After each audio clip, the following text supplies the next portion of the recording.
충격적인 진실이 폭로됐습니다. 미국 하버드대 교수가 한국의 눈부신 발전의 비결을 밝혔다고 합니다. 그는 이 비결이 아주 오래전 우리 역사를 거슬러 올라간다고 하는데요. 세계적 석학이 밝힌 한국의 속내, 지금 들으러 가시죠. 하버드 대학교 역사학과 강의실. 창문으로 들어오는 햇살이 강단을 비추고 있었습니다. 저는 오늘 특별 강연을 위해 평소보다 더 정장에 신경을 썼죠. 리처드 밀러, 하버드 대학교 역사학과 교수입니다.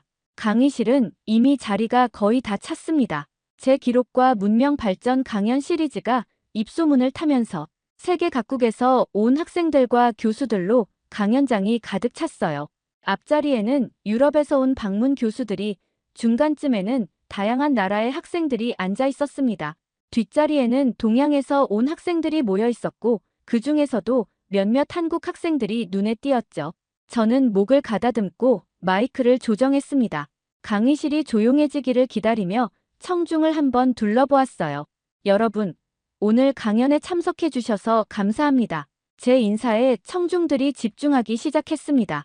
오늘 우리는 기록과 문명 발전이라는 주제로 이야기를 나눌 건데요. 본격적인 강연에 앞서 여러분들에게 한 가지 질문을 던지고 싶습니다. 강의실 분위기가 한층 집중되는 걸 느꼈어요.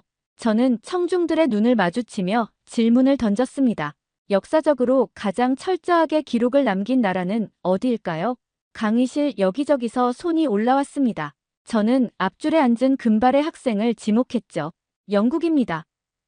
그가 자신있게 말했습니다. 흥미로운 답변이네요. 영국은 확실히 오랜 역사 기록 전통이 있죠. 다른 의견은요? 이번엔 중간쯤 앉은 이탈리아 출신으로 보이는 학생을 가리켰습니다. 로마일 겁니다, 교수님. 로마는 제국의 모든 기록을 상세하게 남겼으니까요. 저는 고개를 끄덕이며 미소를 지었습니다. 역시 좋은 대답입니다. 또 다른 의견은요? 중국에서 온 것 같은 동양 학생이 손을 들었어요. 중국이라고 생각합니다. 3000년이 넘는 기록이 있으니까요. 네, 중국도 훌륭한 후보죠. 다른 생각이 있는 분? 강의실은 잠시 조용해졌습니다. 모두가 제가 답을 말해줄 것을 기다리는 듯 했어요. 저는 잠시 긴장감을 조성하며 답변을 준비했습니다. 여러분의 답변 모두 타당합니다. 하지만 저는 잠시 말을 멈추고 청중을 둘러봤습니다. 정답은 한국입니다. 순간 강의실이 술렁이기 시작했어요. 앞자리에 앉은 옥스퍼드 대학에서 온 교수는 의아한 표정을 지었고 미국 학생들은 서로 눈을 마주치며 의문을 교환했습니다. 한국이요? 왜 한국인가요? 한 학생이 소리쳤습니다. 정말 의외의 답변이네요. 다른 학생이 중얼거렸습니다. 저는 그들의 반응을 예상했었죠. 사실 몇 년 전만 해도 저도 같은 반응이었을 겁니다. 그때의 저처럼 이 학생들도 한국의 놀라운 기록 문화에 대해 아직 모르고 있었죠. 여러분, 지금부터 제가 왜 한국이 역사적으로 가장 철저한 기록, 문화를 가진 나라라고 말하는지 설명해 드리겠습니다. 저는 강단 위에 놓인 프로젝터를 켰습니다. 청중들은 여전히 회의적이었지만 호기심 가득한 눈으로 저를 주시했어요. 저는 그들의 시선을 느끼며 내심 웃음을 감췄습니다. 오늘 강연이 끝날 무렵 그들의 생각이 완전히 바뀔 것이라는 걸 알고 있었으니까요. 먼저 여러분이 아마 한 번도 들어보지 못했을 조선 왕조실록에 대해 이야기해 볼까요? 저는 강연대 옆에 놓아둔 무거운 상자로 다가갔습니다. 청중들의 시선이 저를 따라오는 걸 느낄 수 있었죠. 상자를 열고 천으로 조심스럽게 쌓인 두툼한 책을 꺼냈습니다. 그것은 제가 한국국립중앙박물관의 특별 허가를 받아 대여한 조선왕조실록 복제본이었습니다. 여러분, 제가 지금 들고 있는 것이 무엇인지 아십니까? 손으로 책의 표면을 쓰다듬으며 말했어요. 책의 무게가 상당했죠.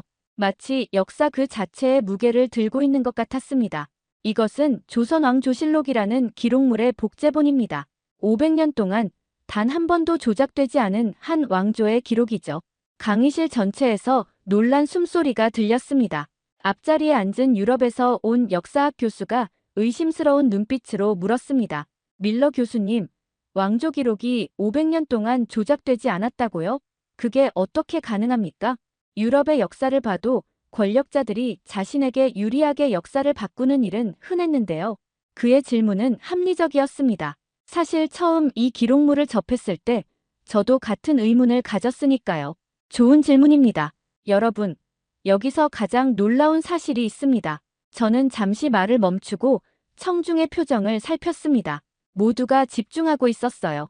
조선왕조실록은 왕조가 끝난 후에도 변형되지 않았을 뿐만 아니라 왕조 통치 중에도 왕이 직접 볼 수 없었습니다. 순간 강의실이 소란스러워졌습니다. 학생들은 서로를 향해 놀란 표정을 지었고 앞줄의 역사학자들은 의심스러운 눈빛으로 저를 바라봤죠. 왕이 자기 기록을 못 봤다고요?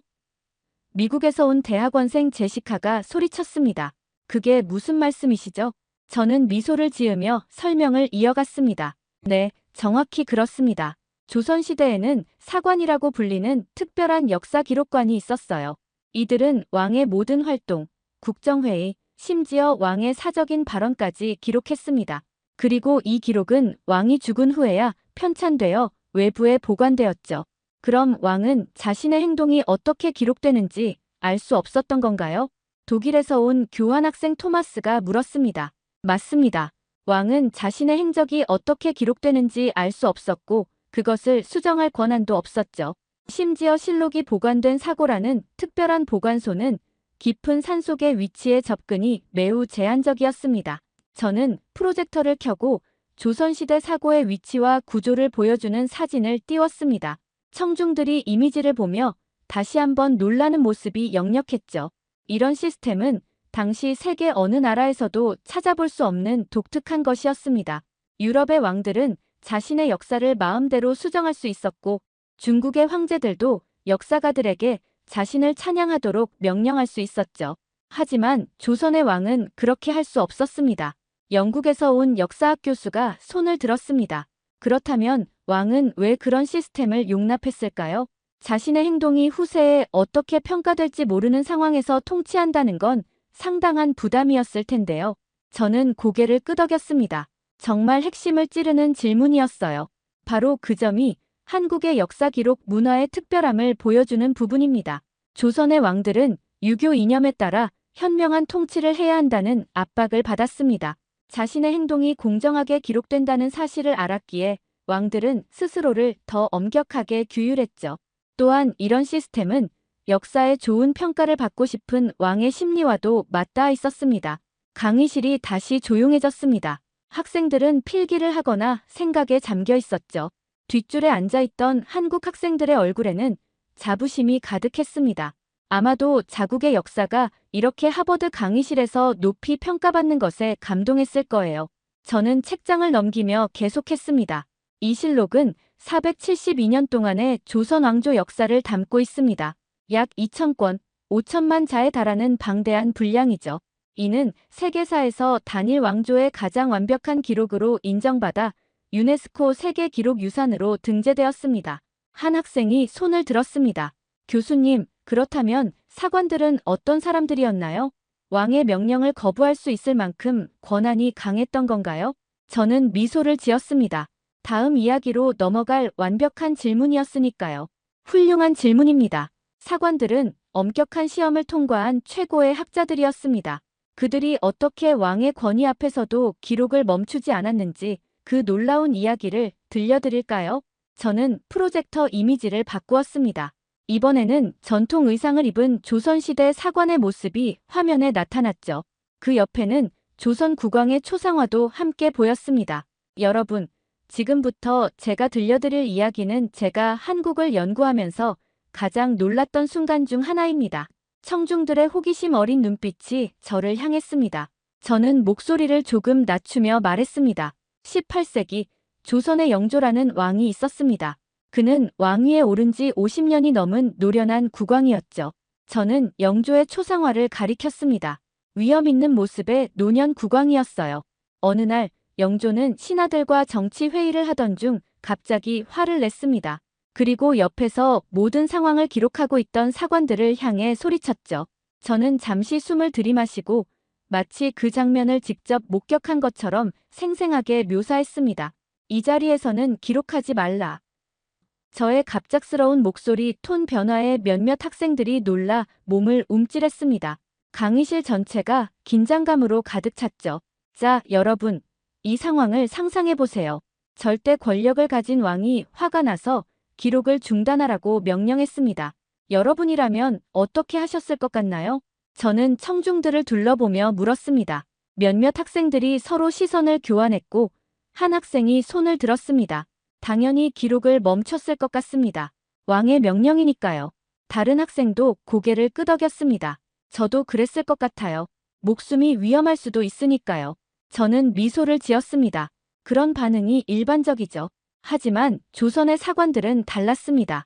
프로젝터 화면을 다시 바꿔 사관들이 붓을 들고 기록하는 그림을 보여주었습니다. 사관들은 영조의 분노에 찬 명령에도 불구하고 기록을 계속했습니다. 그들은 왕에게 이렇게 말했죠. 이는 신의 본분입니다. 기록을 멈출 수 없습니다. 강의실이 다시 한번 웅성거렸습니다. 앞줄에 앉은 유럽 출신 교수는 믿기지 않는다는 표정이었고 학생들은 놀란 눈으로 서로를 바라봤죠. 왕이 그들을 처벌하지 않았나요? 프랑스에서 온 학생이 물었습니다. 그의 목소리에는 의심이 가득했어요. 저는 고개를 저었습니다. 아니요. 오히려 영조는 사관의 독립성을 존중했습니다. 물론 순간적으로 화를 냈지만 곧 자신의 행동을 자제했죠. 이것이 바로 조선 왕조의 독특한 점입니다. 왕도 역사 기록의 중요성과 독립성을 인정했던 거예요. 미국 학생 하나가 의아한 표정으로 손을 들었습니다. 그건 정말 놀랍네요. 하지만 왕이 정말 화가 났을 때는 어땠나요? 예를 들어 정말 못 적게 하고 싶은 내용이 있었다면요? 좋은 질문입니다. 저는 고개를 끄덕이며 대답했습니다. 실제로 역사 속에서 몇몇 왕들은 자신에게 불리한 기록을 없애려고 시도했습니다. 하지만 사관들은 목숨의 위험을 무릅쓰고 기록을 지켰죠. 저는 잠시 침묵했다가 계속 말을 이어갔습니다. 예를 들어 연산군이라는 폭군이 있었습니다. 그는 자신의 행적이 기록되는 것을 극도로 경계했죠. 하지만 사관들은 비밀리에 기록을 계속했고 결국 연산군은 역사의 폭군으로 기록됐습니다. 강의실의 분위기가 무거워졌습니다. 청중들은 이제 조선의 역사 기록 시스템의 심각성과 중요성을 느끼기 시작한 것 같았어요. 이러한 기록 정신은 단순한 관습이 아니었습니다. 그것은 국가 운영의 핵심 원칙이었죠. 왕은 자신의 행동이 엄격하게 평가받을 것을 알았기에 더욱 신중하게 통치했습니다. 사관들은 자신들의 직무가 후대의 평가를 위한 것임을 명확히 인식했고요. 저는 다시 조선왕조실록 복제본을 들어보였습니다. 이 기록들은 단순한 역사책이 아닙니다. 이는 권력의 견제와 균형, 그리고 지식인의 책임감을 보여주는 살아있는 증거죠. 강의실 뒤쪽에서 손이 올라왔습니다. 한국에서 교환학생으로 온 민수라는 학생이었어요. 교수님, 제가 알기로는 사관들이 국왕의 행동뿐만 아니라 자연재해나 민간의 풍습까지도 꼼꼼히 기록했다고 들었습니다. 이런 포괄적인 기록이 현대 한국인의 정체성에도 영향을 미쳤을까요? 저는 미소를 지었습니다. 정말 날카로운 질문이었죠. 매우 훌륭한 통찰입니다. 민수 학생. 맞습니다. 조선왕조실록은 정치적 사건뿐만 아니라 일식, 월식, 홍수, 가뭄 같은 자연현상부터 민간의 의복, 음식, 놀이에 이르기까지 모든 것을 기록했습니다. 이런 전통이 오늘날 한국인들의 세세한 것까지 기록하는 습관으로 이어졌다고 볼 수 있겠죠. 저는 청중들을 둘러보았습니다. 대부분의 서구권 학생들과 교수들의 표정이 처음과는 완전히 달라져 있었어요. 의심과 회의는 경외와 호기심으로 바뀌었죠. 하지만 여러분, 이 놀라운 기록 정신의 진가는 국가가 위기에 처했을 때 더욱 빛을 발했습니다. 전쟁 중에도 한국인들은 역사 기록을 지키기 위해 목숨을 걸었죠. 그 이야기는 더욱 놀랍습니다. 학생들의 눈빛이 호기심으로 빛났습니다. 저는 다음 이야기로 넘어갈 준비를 했습니다. 16세기 일본의 침략으로 조선은 존망의 위기에 처했습니다. 그 와중에도 조선의 학자들이 이 기록을 지키기 위해 어떤 노력을 했는지 들려드리겠습니다. 저는 프로젝터 화면을 바꿔 16세기 조선의 지도를 보여주었습니다. 빨간색 화살표가 일본에서 한반도로 향하고 있었죠. 여러분, 1592년 일본은 대규모 군대를 이끌고 조선을 침략했습니다. 이를 임진왜란이라고 부르죠. 화면이 전쟁 장면을 묘사한 그림으로 바뀌었습니다. 치열한 전투 속에서 불타는 건물들과 도망치는 사람들의 모습이 보였어요. 침략군은 빠르게 수도 한양을 점령했고 조선의 국왕과 조정은 북쪽으로 피난을 떠나야 했습니다. 나라의 운명이 풍전등화였죠. 저는 잠시 말을 멈추고 강의실을 둘러보았습니다. 모든 청중이 깊이 집중하고 있었어요. 여러분은 이런 상황에서 무엇을 가장 먼저 지키려고 할 것 같습니까? 보물, 왕실의 귀중품, 아니면 무기나 식량 같은 실용적인 물건들. 몇몇 학생들이 손을 들었습니다. 저는 중간줄에 앉은 독일 출신 학생을 지목했어요. 아마도 왕실의 보물이나 귀중품을 지키려 했을 것 같습니다. 다른 학생이 맞장구 쳤습니다. 저는 무기와 식량 같은 생존에 필요한 것들이라고 생각해요. 저는 고개를 끄덕였습니다. 모두 타당한 대답입니다. 하지만 조선의 학자들에게는 그보다 더 중요한 것이 있었습니다. 제 목소리가 한층 진지해졌습니다. 바로 역사 기록이었습니다. 여러분, 조선의 학자들은 전쟁의 혼란 속에서도 조선 왕조실록을 지키기 위해 목숨을 걸었습니다. 강의실이 다시 한번 술렁였습니다. 앞줄의 유럽 교수들은 놀란 표정이었고 학생들도 믿기지 않는다는 눈빛이었죠. 전쟁 중인데도 역사 기록을 지켰다고요?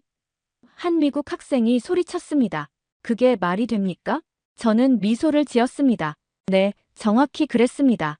전쟁 발발 직후 학자들은 조선 왕조실록을 안전한 곳으로 옮기기 위한 작전을 세웠습니다. 프로젝터 화면이 바뀌어 한국의 깊은 산속에 자리한 사고의 모습이 나타났습니다. 실록은 원래 4곳의 사고에 분산 보관되어 있었습니다. 하지만 전쟁으로 3곳이 위험에 처했죠.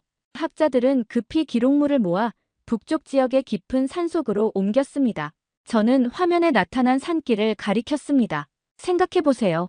적군이 침략하는 상황에서 이들은 무거운 책들을 말에 싣고 험한 산길을 통해 옮겼습니다. 때로는 등에 지고 걸어야 했죠. 청중들의 표정이 경이로움으로 가득 찼습니다. 특히 역사학을 전공하는 학생들의 눈빛이 달라졌어요. 하지만 불행히도 그들의 노력에도 불구하고 일부 실록은 전쟁 중에 소실되었습니다. 이에 대한 조선 학자들의 반응이 또 놀랍습니다. 저는 잠시 말을 멈추고 물을 한 모금 마셨습니다. 청중의 호기심은 최고조에 달한 것 같았어요.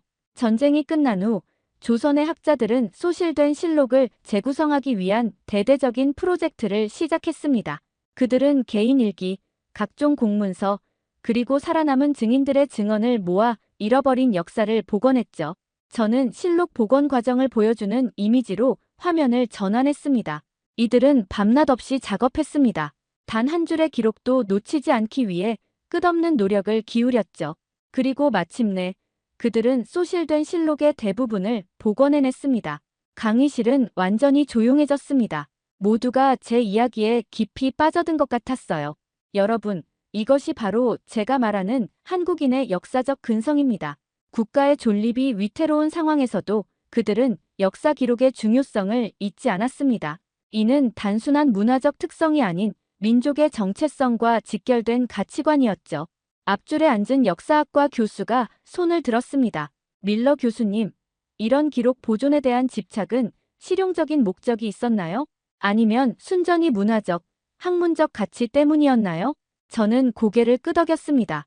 훌륭한 질문입니다. 조선의 학자들에게 역사 기록은 단순한 과거의 보존이 아니었습니다. 그것은 미래를 위한 교훈이자 국가 정체성의 핵심이었죠. 그들은 역사를 통해 올바른 통치의 원칙을 배우고 과거의 실수를 반복하지 않기 위해 기록을 남겼습니다. 저는 화면을 현대 한국의 모습으로 바꾸었습니다. 서울의 번화가와 첨단 기술을 보여주는 이미지였죠. 그리고 이 기록 정신은 오늘날까지 이어져 한국이 빠른 시간 내에 전쟁의 폐허에서 세계적인 경제, 강국으로 성장하는 원동력이 되었다고 생각합니다. 중간 자리에 앉은 한 미국 학생이 물었습니다. 그렇다면 이런 역사적 기록 정신이 현대 한국인들의 일상에도 영향을 미치나요? 저는 빙그레 웃었습니다. 매우 통찰력 있는 질문입니다. 네, 저는 그렇다고 생각합니다. 예를 들어 한국의 교육열은 세계적으로 유명하죠. 이는 조선시대부터 이어진 학문에 대한 존중과 기록 정신의 연장선상에 있다고 볼 수 있습니다. 강의실 뒤쪽에서 또 다른 손이 올라왔습니다. 이번에는 유럽에서 온 교환학생이었어요. 교수님, 전 세계적으로 한국 학생들이 공부를 많이 한다는 이야기는 들었습니다. 그런데 그것이 정말 수백 년 전의 역사 기록 전통과 연관이 있다고 보시는 건가요? 좋은 질문입니다. 저는 고개를 끄덕이며 대답했습니다. 문화적 특성은 하루아침에 형성되지 않습니다. 수백 년에 걸친 가치관과 습관이 오늘날까지 이어져 내려온 거죠. 조선시대의 학자들이 기록의 중요성을 강조했듯이 오늘날 한국 사회는 학습과 지식 축적을 중시합니다. 저는 프로젝터를 통해 OECD 국가들의 학습 시간 통계를 보여주었습니다. 한국이 상위권에 랭크되어 있었죠.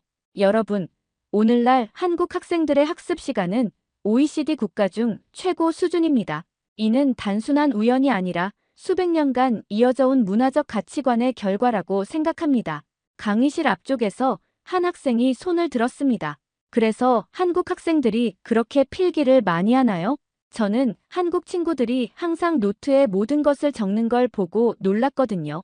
저는 미소를 지었습니다. 이 질문은 제가 기다리고 있던 것이었죠. 아주 좋은 관찰입니다. 여러분, 제가 한 가지 질문을 더 드려도 될까요?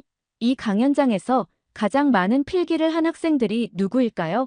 제 질문에 청중들은 자연스럽게 고개를 돌려 강의실을 둘러보기 시작했습니다. 저도 학생들의 시선을 따라 강의실 전체를 살펴보았어요. 특히 뒷자리에 앉아 있는 한국 학생들의 책상에 시선이 머물렀죠. 보이시나요? 제가 물었습니다. 저 뒤쪽을 보세요. 모든 시선이 강의실 뒤편으로 향했습니다. 한국에서 온 교환학생들의 노트가 다른 학생들과는 확연히 달랐어요. 빼곡하게 적힌 필기, 색깔 펜으로 구분된 중요 포인트, 심지어 제가 언급한 참고 자료까지 꼼꼼하게 기록되어 있었죠. 놀랍지 않나요? 이것이 바로 제가 말씀드리는 연결고리입니다. 조선시대 사관들이 모든 대화와 사건을 세세하게 기록했던 것처럼 오늘날 한국 학생들도 강의 내용을 철저히 기록하는 습관이 있습니다. 강의실에 잠시 정적이 흘렀습니다. 학생들은 서로를 바라보며 놀란 표정을 지었어요. 특히 서구권 학생들은 한국 학생들의 노트를 보며 감탄하는 눈치였죠. 교수님, 그렇다면 한국의 교육 시스템은 이런 기록 문화와 어떻게 연결되어 있나요? 앞줄에 앉은 영국 출신 교수가 물었습니다. 저는 고개를 끄덕이며 프로젝터 화면을 바꾸었습니다. 이번에는 조선시대 성균관이라는 최고 교육기관의 이미지가 나타났어요.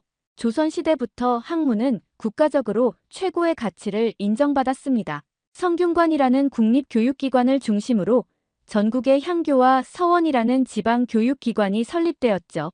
과거 시험을 통해 관리를 선발했고 학문적 성취가 사회적 지위와 직접 연결되었습니다. 화면이 다시 바뀌어 현대 한국의 학교와 학원가 모습이 나타났습니다.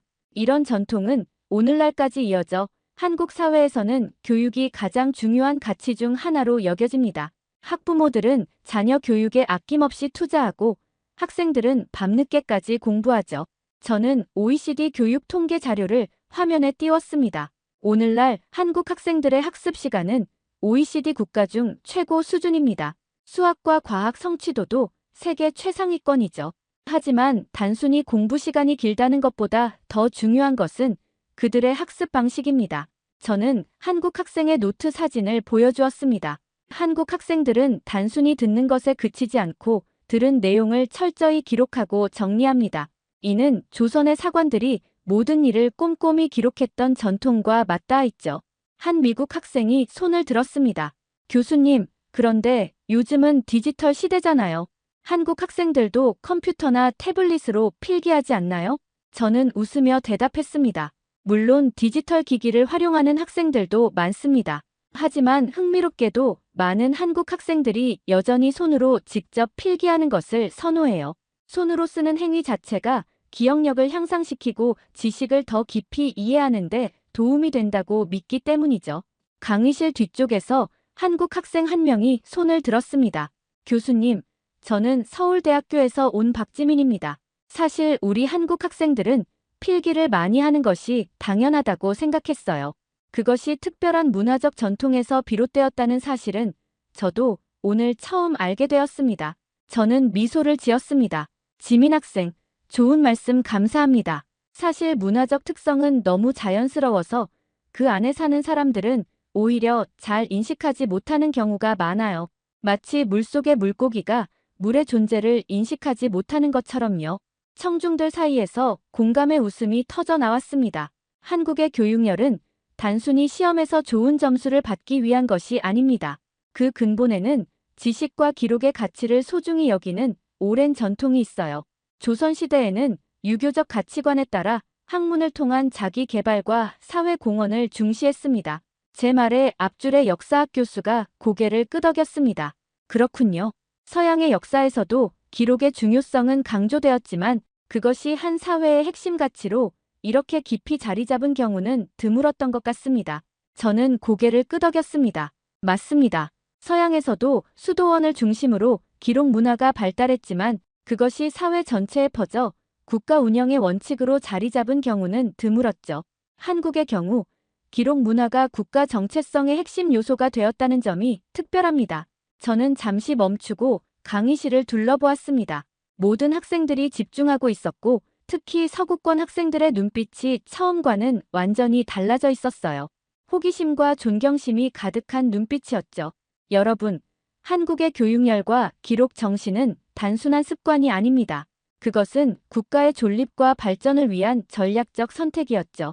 임진왜란 이후 조선은 국력이 크게 약화되었지만 학문과 기록을 통해 문화적 정체성을 지켜냈습니다.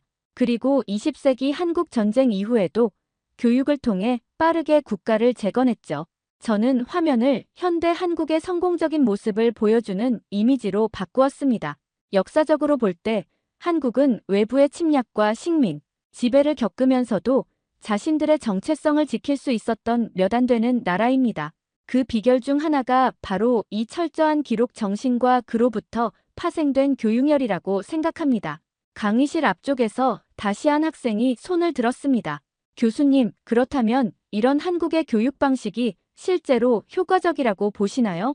서구에서는 창의성과 자유로운 사고를 더 중시하는 경향이 있는데요. 저는 고개를 끄덕였습니다. 이는 많은 서구인들이 갖는 일반적인 의문이었죠. 매우 좋은 질문입니다. 사실 모든 교육 방식에는 장단점이 있습니다. 한국의 교육 시스템은 때로 지나친 경쟁과 암기 위주라는 비판을 받기도 하죠. 하지만 기본 지식의 철저한 습득과 체계적인 기록 습관은 분명히 강점입니다. 저는 잠시 생각에 잠겼다가 말을 이어갔습니다. 흥미로운 점은 최근 한국 사회도 이런 자기 성찰을 통해 교육 시스템을 개혁하려는 노력을 기울이고 있다는 거예요. 전통적인 기록 정신의 장점은 유지하면서 창의성과 자율성을 강화하는 방향으로 변화하고 있죠. 저는 다시 한번 강의실을 둘러보며 질문했습니다. 자, 이제 여러분들은 한국 학생들의 필기 습관이 단순한 공부 방법이 아니라 수백 년간 이어져 온 문화적 전통임을 이해하셨을 겁니다. 그렇다면 이 강연장에서 그런 전통이 어떻게 실천되고 있는지 직접 확인해 볼까요? 저는 청중을 향해 다시 한번 질문했습니다. 여러분, 이 강연장에서 가장 많은 필기를 한 학생들이 누구일까요? 이미 대답을 알고 있는 학생들도 있었지만 대부분은 궁금한 표정으로 서로를 바라보았습니다. 저는 천천히 강의실 뒤쪽을 가리켰어요. 자, 모두 뒤를 돌아보세요. 전체 강의실의 시선이 일제히 뒤쪽으로 향했습니다. 그곳에는 한국에서 온 교환 학생들이 앉아 있었죠. 그들 앞에 놓인 노트는 다른 학생들의 것과는 확연히 달랐습니다. 보이시나요? 제가 말했습니다. 한국 학생들의 노트를 한번 보세요. 서구권 학생들의 노트가 대체로 몇 줄의 간략한 메모나 빈 페이지인 반면 한국 학생들의 노트는 색깔 펜으로 구분된 빼곡한 필기로 가득 차 있었습니다. 강의 내용의 핵심이 체계적으로 정리되어 있었고 심지어 제가 언급한 학자들의 이름과 중요 날짜까지 정확하게 기록되어 있었죠. 강의실이 순간 소란스러워졌습니다. 미국과 유럽에서 온 학생들은 놀란 표정으로 한국 학생들의 노트를 가리키며 작게 이야기를 나누었어요. 와, 정말 대단해. 어떻게 그렇게 빨리 모든 내용을 적을 수 있지?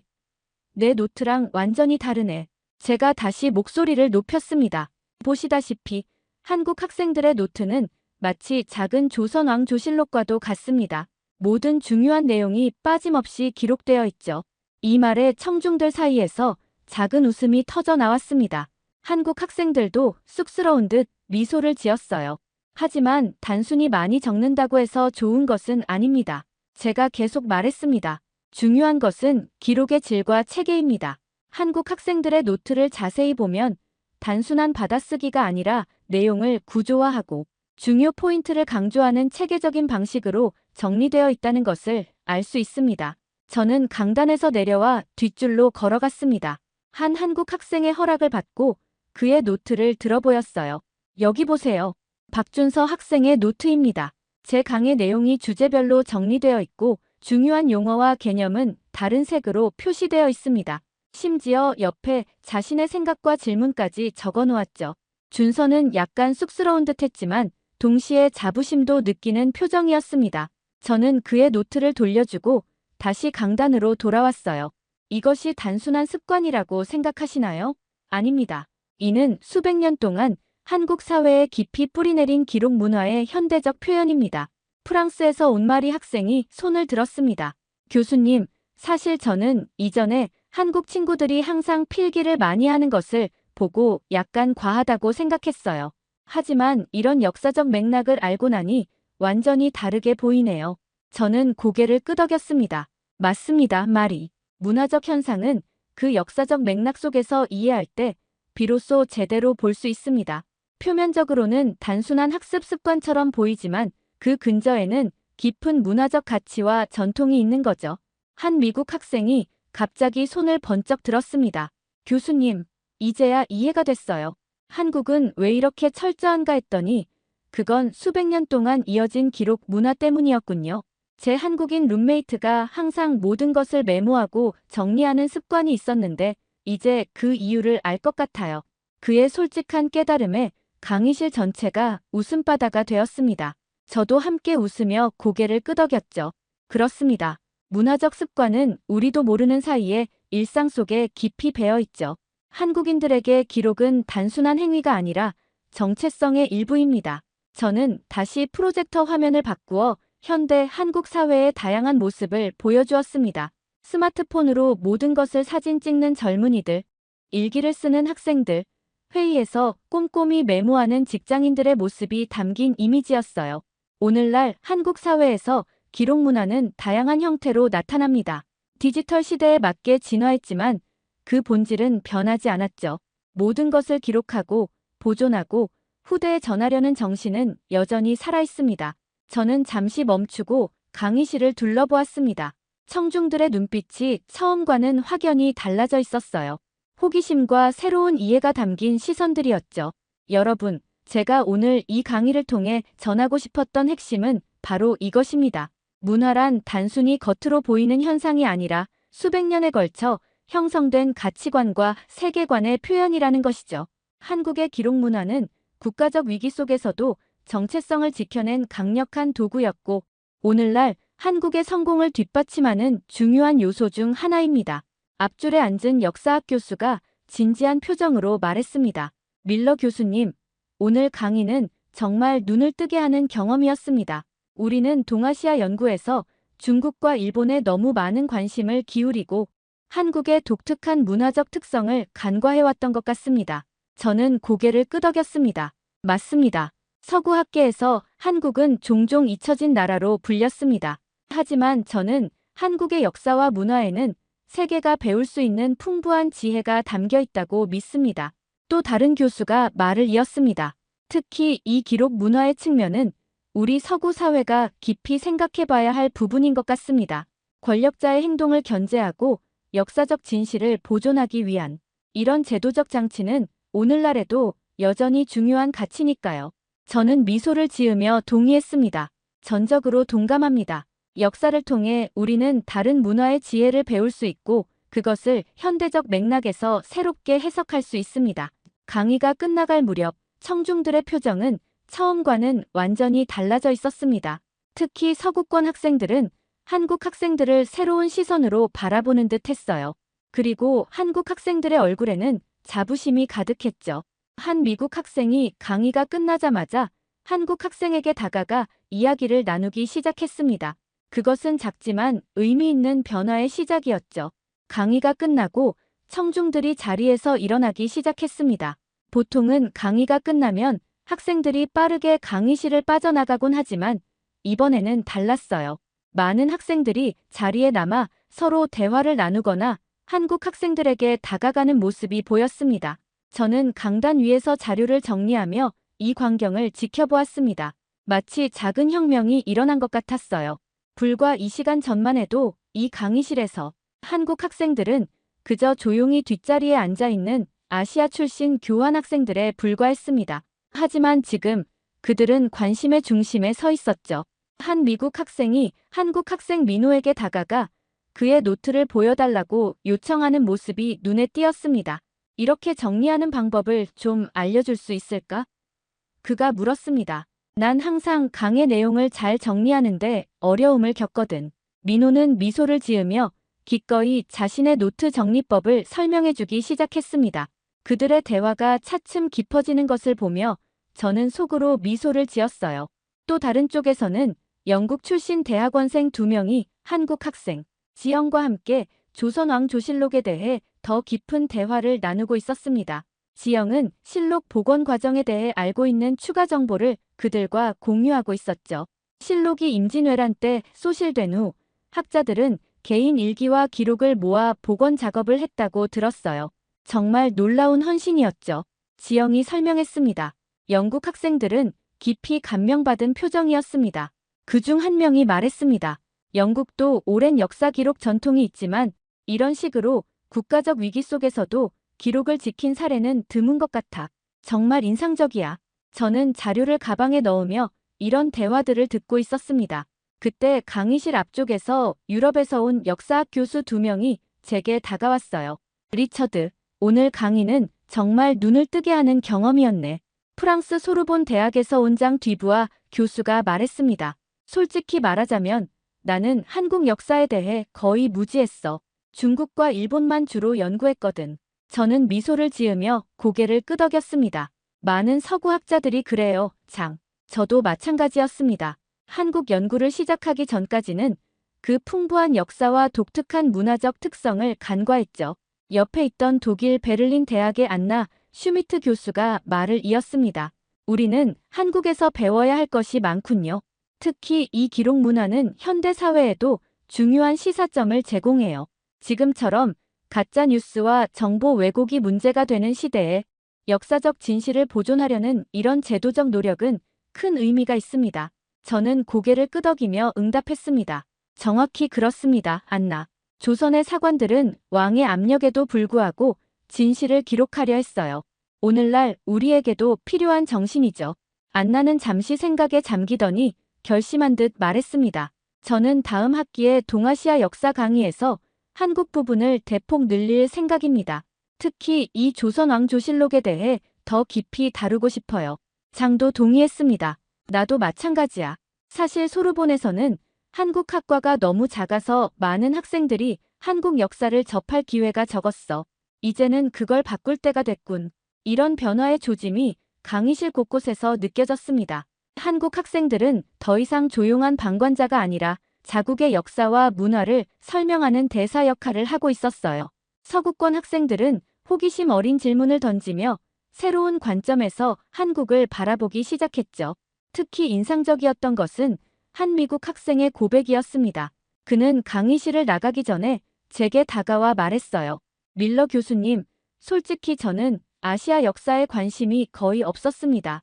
중국과 일본은 그나마 영화나 대중문화를 통해 알고 있었지만 한국은 그저 스마트폰과 케이팝의 나라로만 생각했어요.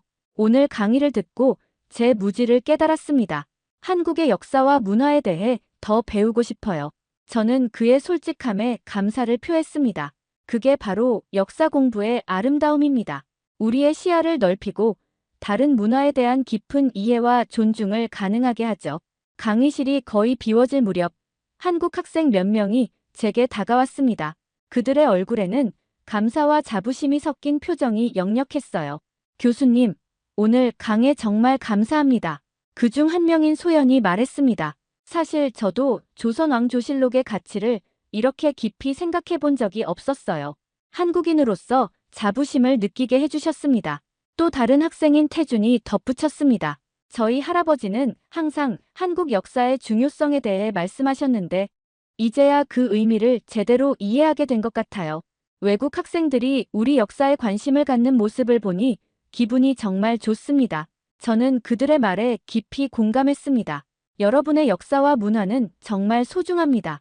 그것을 세계에 알리는 것은 제게 큰 보람이에요. 강의실을 나서면서 저는 오늘의 강의가 단순한 지식 전달을 넘어 진정한 문화적 교류의 장이 되었다는 만족감을 느꼈습니다. 복도에서는 여전히 한국 학생들과 서구권 학생들이 대화를 나누고 있었고 몇몇은 함께 커피를 마시러 가자고 제안하는 모습도 보였죠. 이것이 바로 교육의 진정한 힘이라고 생각했습니다. 지식은 단순히 정보를 전달하는 것을 넘어 사람들의 인식을 변화시키고 문화 간 이해를 증진시키는 강력한 도구입니다. 오늘 이 강의실에서 시작된 작은 변화가 앞으로 더 넓은 세계로 퍼져나가길 희망했습니다. 저는 다음 강의를 위해 연구실로 향하며 생각했습니다. 이것은 끝이 아니라 시작이다. 한국의 풍부한 역사와 문화적 지혜가 세계에 더 널리 알려져야 할 시간이 왔다. 강연 후 며칠 뒤, 저는 연구실에 앉아 한 학생이 보낸 이메일을 읽고 있었습니다. 그 학생은 제 강연 영상이 소셜미디어에서 화제가 되고 있다고 알려왔어요. 호기심에 인터넷을 열어보니 정말 놀라운 광경이 펼쳐졌습니다.